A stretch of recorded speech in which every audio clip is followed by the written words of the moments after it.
നമ്മളെല്ലാവരും ഈ social media use ചെയ്യുന്ന ആൾക്കാരാണ്.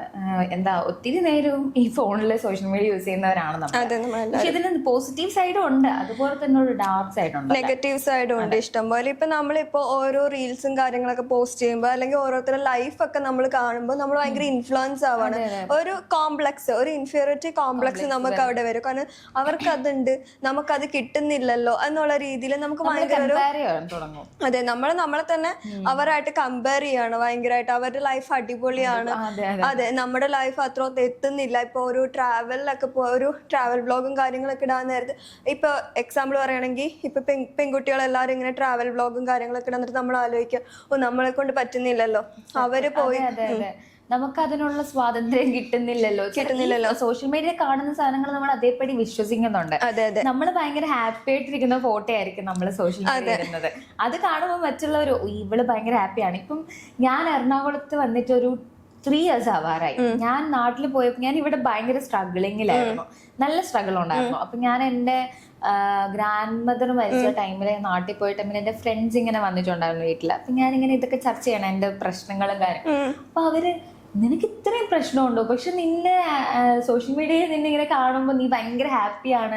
ഞാൻ വിചാരിച്ചു നീ ഭയങ്കര അടിപൊളി ലൈഫാണ് അവിടെ എൻജോയ് ചെയ്യുന്നു, നൈറ്റ് ലൈഫ് പോകുന്നു, പൈസ ഉണ്ട് കയ്യിൽ, അങ്ങനെയൊക്കെയാണ് അവർ അങ്ങനെയാണ് ചിന്തിക്കുന്നത്. ഇത് സൂര്യയുടെ കേസ് പറഞ്ഞാൽ ഞാനും എറണാകുളം ബേസ്ഡ് തന്നെ ആയത് കാരണം കൊണ്ട് പുറത്തുനിന്നുള്ള എന്റെ ഫ്രണ്ട്സ് വിചാരിക്കും, ഓ നീ കൊച്ചിയിലാണല്ലോ, നീ എക്സ്പ്ലോർ ചെയ്യുവാണല്ലോ, നിനക്ക് ഒരുപാട് ഫ്രണ്ട്സ് ഉണ്ടാവുമല്ലോ, നിനക്ക് നൈറ്റ് നിനക്ക് പുറത്തിറങ്ങാമല്ലോ. പക്ഷെ അങ്ങനത്തെ ഉള്ള ഫോട്ടോസും ഒക്കെ ഇടാൻ നേരത്തെ ഞാൻ കഴിഞ്ഞ ന്യൂ ഇയറിനിട്ട ഫോട്ടോസും വീഡിയോസും ഒക്കെ കണ്ടു കഴിഞ്ഞപ്പോഴേക്കും എൻ്റെ ഫ്രണ്ട്സ് ഒക്കെ പറയുന്നു, പുറത്തുള്ള ഫ്രണ്ട്സ് ഒക്കെ പറയുന്നു, നിന്റെയൊക്കെ ലൈഫാണ് ലൈഫ് അടിപൊളി. പക്ഷെ അവിടെ പോവാൻ പറ്റ പാട് നമുക്കേ അറിയുള്ളൂ. അതെ നമുക്ക് ഇപ്പൊ പ്രത്യേകിച്ച് എറണാകുളത്ത് ആണ് അപർണ്ണ വീട്. അപ്പം നമ്മുടെ സ്വന്തം വീടുള്ള സ്ഥലത്ത് നമുക്ക് അത്ര സ്വാതന്ത്ര്യം ഇവിടെ 6 മണി കഴിഞ്ഞാൽ വീട്ടിൽ കയറിയില്ല നമുക്കേ അറിയുള്ളൂ. സോഷ്യൽ മീഡിയ എന്ന് പറഞ്ഞാൽ അത്രയും ഒരു കള്ളത്തരമാണ് സത്യം. സത്യം പറഞ്ഞ ഉള്ളിലൊരു സന്തോഷത്തിന് വേണ്ടി പോസ്റ്റ് ചെയ്യുന്നു, അതിലുള്ളതല്ല യഥാർത്ഥത്തിൽ. അതുപോലെ തന്നെ പണ്ടെന്തോ നമ്മള് എടുത്ത ഫോട്ടോസ് ആയിരിക്കും നമ്മൾ ഇപ്പൊ കൊണ്ടിടുന്നത്. അതുമായിട്ട് ഇപ്പൊ കറന്റ് നടക്കുന്ന ഇതുമായിട്ട് യാതൊരു വിധ ബന്ധം ഉണ്ടാവില്ല. പണ്ടെടുത്ത ഫോട്ടോസ് ആയിരിക്കും, ചിലപ്പോ ഒരു 3-4 മാസം മുമ്പ് എടുത്ത ഫോട്ടോസ് ആയിരിക്കും നമ്മൾ സ്റ്റോറീസ് ആയിട്ട് അല്ലെങ്കിൽ പോസ്റ്റ് ആയിട്ട് ഇടുന്നത്. സോ നമ്മള് അതുപോലെ ഭയങ്കര ഹാപ്പി ആണെന്ന് വിചാരിക്കും. ഇപ്പോ വേറൊരു കാര്യം പറയുകയാണെങ്കിൽ, ഇപ്പോ ഒരു കപ്പിൾസ് ഫോട്ടോസ് ഇടുമ്പോൾ അല്ലെങ്കിൽ കപ്പിൾസ് റീൽസ് ഇടാൻ നേരത്ത് നമ്മൾ വിചാരിക്കും നമ്മളിത് നമ്മുടെ പാർട്ട്ണർക്ക് നമ്മളിത് ഷെയർ ചെയ്ത് കൊടുത്തിട്ട് ഉടനെ തന്നെ പറയാം അവരുടെ ലൈഫ് കണ്ടോ, അവരെന്ത് നല്ല രസമായിട്ട് എൻജോയ് ചെയ്യുന്നു, അവരിങ്ങനെ ചെയ്യുന്നു, അവരങ്ങനെ ചെയ്യുന്നു, നമുക്ക് ഇതൊന്നും കിട്ടുന്നില്ല, അങ്ങനെ പറഞ്ഞിട്ടുള്ള ഇഷ്യൂസും കാര്യങ്ങളും ഒക്കെ. ഞാനിപ്പോ എന്റെ ഫ്രണ്ടുമായിട്ടുള്ള എൻ്റെ ഒരു ബോയ് ബെസ്റ്റ് ഫ്രണ്ട്, അവനായിട്ടുള്ളൊരു വീഡിയോ ഞാൻ ക്രിയേറ്റ് ചെയ്തിട്ട് അവന്റെ ബർത്ത്ഡേ കിട്ടും. പക്ഷെ ആ വീഡിയോ കണ്ട എല്ലാവർക്കും തോന്നും ഞാനും അവനെ എന്നും കറക്കാണ്, നമ്മൾ എന്നും കാണാറുണ്ട്. പക്ഷെ നമ്മൾ ഭയങ്കര റെയറായിട്ട് കാണുന്നവരും റെയറായിട്ട് വീഡിയോ ഫോട്ടോ ഒക്കെ എടുക്കുന്നവരുമാണ്. പക്ഷെ എല്ലാവരും ഇതുപോലെ ഒരു ഫ്രണ്ട് എനിക്കും ഉണ്ടായിരുന്നെങ്കിൽ അങ്ങനെയൊക്കെ തോന്നല് വരാം. പിന്നെ കപ്പിൾസിനെ കാണുമ്പോൾ സിംഗിൾ ആയിട്ടുള്ളവർക്ക് ഈ ഒരു കോംപ്ലക്സ് അടിക്കുമ്പോൾ എനിക്കൊരു ആളെ കിട്ടിയിരുന്നെങ്കിൽ ഇതുപോലെ ഹാപ്പി ആയിട്ടൊക്കെ എവിടെ വേണേലും പോവാം, അല്ലെങ്കിൽ എങ്ങനെ വേണേലും ജീവിക്കാം, ഇനി കല്യാണത്തിന് മുന്നേ കല്യാണത്തിന് ശേഷം ഫ്രീഡം അനുഭവിക്കാം, അങ്ങനെയൊക്കെ ചിന്തിക്കുന്ന പെൺകുട്ടികൾ ഉണ്ടാവും. അങ്ങനത്തെ കുറെ കാര്യങ്ങളുണ്ട്. ഇനി പറയുവാണെങ്കിൽ ഈ സോഷ്യൽ മീഡിയ കൊണ്ട് ഏറ്റവും കൂടുതൽ ഇപ്പോൾ അനുഭവിക്കുന്ന സൈബർ അറ്റാക്ക് സെലിബ്രിറ്റീസ് ആയിരിക്കും കൂടുതൽ അനുഭവിക്കുന്നത്. ഇപ്പം ബിഗ് ബോസ് തന്നെ ഒരുപാട് കോൺട്രോവേഴ്സീസും കാര്യങ്ങളും ഒക്കെ ഇപ്പൊ ഭയങ്കര ഹൈലൈറ്റ് ചെയ്തുകൊണ്ടിരിക്കുകയാണ്. ഓരോ ഇഷ്യൂസും കാര്യങ്ങളും നമ്മൾ നേരത്തെ ഡിസ്കസ് ചെയ്തായിരുന്നു ഈ സൈബർ ബുള്ളിങ്ങിനെ പറ്റി. അതിനകത്ത് മെയിൻലി ഈ ഒരു ടീനേജ് പ്രായത്തിൽപ്പെട്ട കുട്ടികളാണ് ഏറ്റവും കൂടുതൽ മോശമായിട്ടുള്ള കമന്റ്സ് ഇടുന്നത്.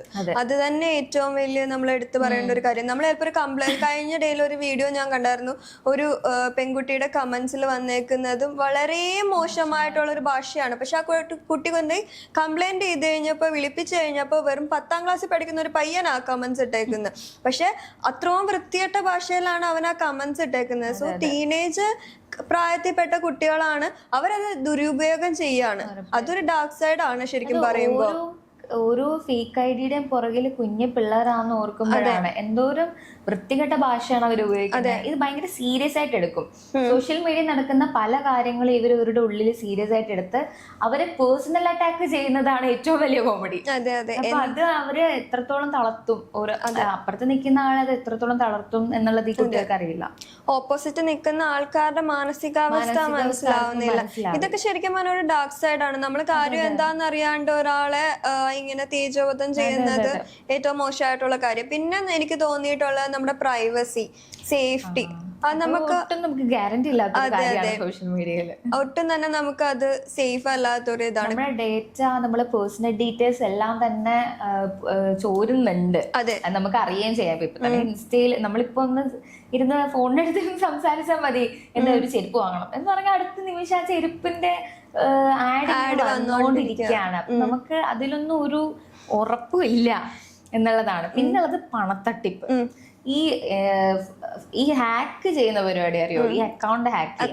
ഇപ്പൊ തന്നെ എന്റെ അക്കൗണ്ട് ഒരു 2 വട്ടം ഫേക്ക് ഐഡി വന്നിട്ടുണ്ട്. എന്നിട്ട് ആ ഐഡിന്ന് എന്റെ ഫോളോവേഴ്സിനെ ഫോളോ ചെയ്തിട്ട് അവര് ഫോളോ ബാക്ക് ചെയ്യുമ്പോൾ അവർക്ക് പേഴ്സണലി മെസ്സേജ് പോകും, ഇതൊരു കോntest ആണ്, നിങ്ങൾ ഇതിൽ കയറി വോട്ട് ചെയ്യണം. അപ്പൊ ഞാനാണെന്നുള്ള രീതിയിൽ പ്രിറ്റൻഡ് ചെയ്തിട്ട് ഇങ്ങനെ ചെയ്യും. അവര് കയറി ലിങ്കിൽ കയറി അതിൽ വോട്ട് ചെയ്യുമ്പോഴത്തേക്ക് ഇവിടെ അക്കൗണ്ട് പോകും. അപ്പോ അക്കൗണ്ടില് വരുന്നത് മണിയുടെ കാര്യങ്ങളൊക്കെ ഇവര് പോസ്റ്റ് ചെയ്യും. അപ്പൊ അത് ഹാക്കായി. അപ്പൊ ഈ മണി ഇപ്പം ആരെങ്കിലും പിന്നെ ഉള്ളതെന്ന് വെച്ചാൽ ഇവരിങ്ങനെ പേഴ്സണലി മെസ്സേജ് അയച്ചിട്ട് ഇത് എന്താ ചാരിറ്റി ആണ്, അതാണ് ഇതാണെന്ന് പറഞ്ഞിട്ട് പൈസ തട്ടിപ്പ്. അങ്ങനെ കുറെ കാര്യങ്ങൾ സോഷ്യൽ മീഡിയ നമ്മൾ വിശ്വസിക്കാൻ പറ്റാത്ത കാര്യം നടക്കുന്നുണ്ട്. പിന്നെ ചില കാര്യങ്ങൾ വിശ്വസിക്കാൻ പറ്റും. നമ്മൾ ഭയങ്കര ഡൗട്ട്ഫുൾ ആയിപ്പോയി ഇങ്ങനെയൊക്കെ നടക്കുന്നുണ്ട്. അതുകൊണ്ട് ശ്രദ്ധിച്ചും കണ്ടൊക്കെ യൂസ് ചെയ്യാന്നുള്ളതാണ്. പിന്നെ ഗെയിമിങ്ങും കാര്യങ്ങളുടെ ഇതില് അത് ഓൾമോസ്റ്റ് കുറെ ഇൻഫ്ലുവൻസേഴ്സ് തന്നെ അതിനെ പ്രൊമോട്ട് ചെയ്യുന്നുണ്ട്. അവർക്ക് തന്നെ അറിയാം അത് ഓക്കെ ആയിട്ടുള്ള കാര്യമല്ല എന്നറിയാം. പക്ഷെ എന്നാലും അതുപോലെയുള്ള കാര്യങ്ങളെ ഭയങ്കരമായിട്ട് പ്രൊമോട്ട് ചെയ്യുന്നുണ്ട്. പിന്നെ കൊച്ചു കുട്ടികള് ഇതിനകത്ത് ഈ സോഷ്യൽ മീഡിയാസിൽ കയറി എന്താ കാണുന്നത്, എന്താ ചെയ്യുന്നതെന്നൊന്നും നമുക്ക് പറയാൻ പറ്റില്ല. അതിനകത്ത് പല കണ്ടന്റ്സ് ഉണ്ട്. മേ ബി അഡൾട്ട് ഉണ്ടാവും, പല രീതിയിലുള്ളത് ഉണ്ടാവും. പക്ഷെ ഇവരത് കാണുന്നുണ്ട്. ഇതിവര് കണ്ടിട്ട് എന്തൊക്കെ ഇപ്പം ഒരു വീഡിയോ കണ്ടു, ഒരു ഉദാഹരണത്തിന് പറഞ്ഞ കുറച്ച് ഗെയിമേഴ്സ് ഒക്കെ ഉണ്ട്, വാ തുറന്ന തെരുമാറി പറയുന്ന കുറച്ച് ഗെയിമേഴ്സ് ഉണ്ട്. നമ്മളത് കാണുമ്പോൾ നമുക്കത് മനസ്സിലാവും. നമ്മൾ അതിനുള്ള പ്രായമായി പക്വതയായി, നമുക്ക് വേണ്ടത് എന്താ വേണ്ടാത്ത എന്താന്ന് നമുക്കറിയാം. പക്ഷെ ഈ കുട്ടികള് ഇത് കേട്ടിട്ട് പിറ്റേ ദിവസം സ്കൂളിൽ ചെന്നിട്ട് ഇതേ ഭാഷയാണ് യൂസ് ചെയ്യുന്നത്. അതെ അതെ, ഭയങ്കര അതൊക്കെ കുട്ടികളുടെ ആ ഒരു പ്രായത്തിൽ അവർ വിചാരിക്കുന്നത് ഒരു മാസമായിട്ടുള്ള കാര്യമായിട്ടാണ് കുട്ടികൾ വിചാരിക്കുന്നത്. കാരണം അതുപോലത്തുള്ള ഇൻഫ്ലുവൻസേഴ്സിന്റെ ഇതൊക്കെ വരാൻ നേരത്ത് അവർ വിചാരിക്കും ഓക്കെ ഇങ്ങനെയൊക്കെ പറഞ്ഞു കഴിഞ്ഞാൽ നമുക്ക് എല്ലാവരുടെ മുമ്പിൽ വലിയ ആളാവാം. അത് അവരെയും പറഞ്ഞിട്ട് കാര്യമില്ല, പ്രായത്തിൻ്റെതായ പ്രശ്നങ്ങളാണ്. പിന്നെ അതുപോലെ തന്നെ ഉണ്ടാവുന്നതാണ് ഈ ചാറ്റിങ്. നമുക്ക് നമ്മളെപ്പോലെ പ്രായമായവര് തന്നെ ഇതുപോലെയുള്ള തട്ടിപ്പുകളും കാര്യങ്ങൾക്കും വീഴുന്നു. അപ്പൊ കുട്ടികളുടെ കാര്യം നമുക്ക് പറയാതിരിക്കാൻ പറ്റില്ലല്ലോ. കാരണം ഒരു ടീനേജ് ഏജ് എന്ന് പറയുന്നത് അവരോട് എന്ത് പറഞ്ഞാലും വിശ്വസിക്കുന്ന ഒരു ടൈമാണ്. ഒരാളെ സ്നേഹം കാണിച്ചു കഴിഞ്ഞു കഴിഞ്ഞാൽ അതാണ് ശരി. അത്രയും നാളുള്ള അച്ഛനും അമ്മേനെയും അവര് മറക്കും. എവിടെ സ്നേഹം കിട്ടുന്നോ അവിടെ പോകുന്ന ഒരു സമയമാണ് അവർക്ക്. അപ്പൊ ഇതുപോലെയുള്ള കാര്യങ്ങൾ ഈ നമ്മൾ ഇഷ്ടംപോലെ സോഷ്യൽ മീഡിയാസ് വഴി പരിചയപ്പെട്ട് ഇറങ്ങിപ്പോയി. ഒരിടയ്ക്ക് കൊറോണ ടൈമില് കല്ലുമാലൊക്കെ ഉണ്ടായിരുന്നു. ഇതുപോലെ പരിചയപ്പെട്ടിച്ച് നേരിട്ട് കാണുമ്പോൾ ചിലപ്പോൾ പ്രായക്കൂടുതലുള്ള ആളായിരിക്കാം, ഭാര്യയുള്ള ആളായിരിക്കാം, അല്ലെങ്കിൽ ഭർത്താവുള്ള സ്ത്രീ ആയിരിക്കും, അങ്ങനെയൊക്കെ ഉണ്ടാവാം.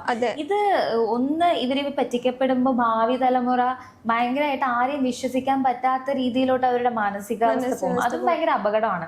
നമ്മൾ ആരെയും വിശ്വസിക്കാതിരിക്കാനും പാടില്ല, എന്നാൽ എല്ലാരെയും കണ്ണടച്ച് വിശ്വസിക്കാനും പാടില്ല. സാഹചര്യം അനുസരിച്ചിട്ട് ബുദ്ധിപരമായിട്ട് ചിന്തിച്ച് വേണം കാര്യങ്ങൾ ചെയ്യാൻ. പക്ഷെ ഇത് അങ്ങനെയല്ല സാഹചര്യം. ഇവര് ട്രോമറ്റൈസ്ഡ് ആവും. പിന്നെ അവർക്ക് എല്ലാരോടുള്ള ട്രസ്റ്റ് പോകും. അങ്ങനെ ഒരാൾ ഇവിടെ ജീവിക്കാന്ന് പറഞ്ഞാൽ, ഈ സൊസൈറ്റിയിൽ ജീവിക്കാന്ന് പറഞ്ഞാൽ ഭയങ്കര പാടാണ്. അപ്പൊ അങ്ങനത്തെ കുറെ അങ്ങനത്തെ ഒരു സൈഡ് ഉണ്ട് സോഷ്യൽ മീഡിയയിൽ. അപ്പൊ സോഷ്യൽ മീഡിയ ഈ 18+ മാത്രം യൂസ് ചെയ്യുന്നതായിരിക്കും ബെറ്റർ. അതിന് താഴെയുള്ള കുട്ടികൾ യൂസ് ചെയ്യുന്നുണ്ടെങ്കിൽ അത് മാതാപിതാക്കൾ നോക്കുക. അതെ, അവരെന്താണ് കാണുന്നതെന്നും കൂടെ നോക്കുക. ഇപ്പൊ ഓൺലൈൻ ക്ലാസ്സസ് ഒക്കെ കമ്പാരിറ്റീവ്ലി കുറഞ്ഞു തുടങ്ങി. അപ്പൊ ഇനി കുട്ടികൾക്ക് ഫോൺ യൂസ് ചെയ്യേണ്ട കാര്യം അധികം വരുന്നില്ല. ഇനി അങ്ങനെ വരുന്നുണ്ടെങ്കിൽ അടുത്ത് പാരന്റ്സ് ഇരിക്കുക, ഇപ്പൊ എന്തെങ്കിലും ഓൺലൈൻ ക്ലാസ്സോ എന്തെങ്കിലും ഉണ്ടെങ്കിലൊക്കെ ലിമിറ്റ്സ് വെക്കുക. ഗെയിമൊക്കെ കളിക്കുന്നെങ്കിൽ അടുത്തിരിക്കുക, അവരെന്താ ചെയ്യുന്നതെന്ന് അറിയാം, അത്രേ ഉള്ളൂ. 18 കഴിഞ്ഞിട്ട് അവരെന്താ ലൈക്ക് അതുവരെ നല്ല രീതിക്ക് വളർന്ന കുട്ടികൾക്ക് അതിനുശേഷം എങ്ങനെയാണെന്ന് വളരേണ്ടതെന്ന് അറിയാം. പിന്നെ സ്വന്തം മക്കളാവുമ്പോൾ 18 കഴിഞ്ഞാലും കുട്ടികൾക്കുള്ള ബോധം ഇപ്പോഴത്തെ ബോധം വെക്കുന്നില്ല എന്ന് എനിക്ക് തോന്നുന്നു. 18 കഴിഞ്ഞാലും അതെന്താ ഭയങ്കരമായിട്ട് നമ്മുടെ സൊസൈറ്റി മാറി, കുറച്ച് അവർക്ക് കുറെ കാര്യങ്ങൾ തുറന്നു കിട്ടി, അവർക്ക് എന്തും ചെയ്യാമെന്നുള്ളൊരു രീതിയിലോട്ട് പോകുന്നുണ്ട്. അപ്പം കുട്ടികള് എങ്ങനെ വളരുന്നു എന്നനുസരിച്ചിട്ടായിരിക്കും ഇനി ഭാവിയിൽ പോവാ മുന്നോട്ട്. സോ നമുക്ക് നോക്കാം എന്തായാലും 18 വയസ്സിന് മുകളിലായാലും താഴെ ആയാലും ഫോണ്, സോഷ്യൽ മീഡിയ ഇതൊക്കെ ഒരു തരത്തിലും ഒരു ട്രാപ്പ് കൂടിയാണ്. സോ സൂക്ഷിച്ച് യൂസ് ചെയ്യുക, പിന്നെ നല്ല കാര്യങ്ങൾക്ക് ഉപയോഗിക്കാം. Thank you.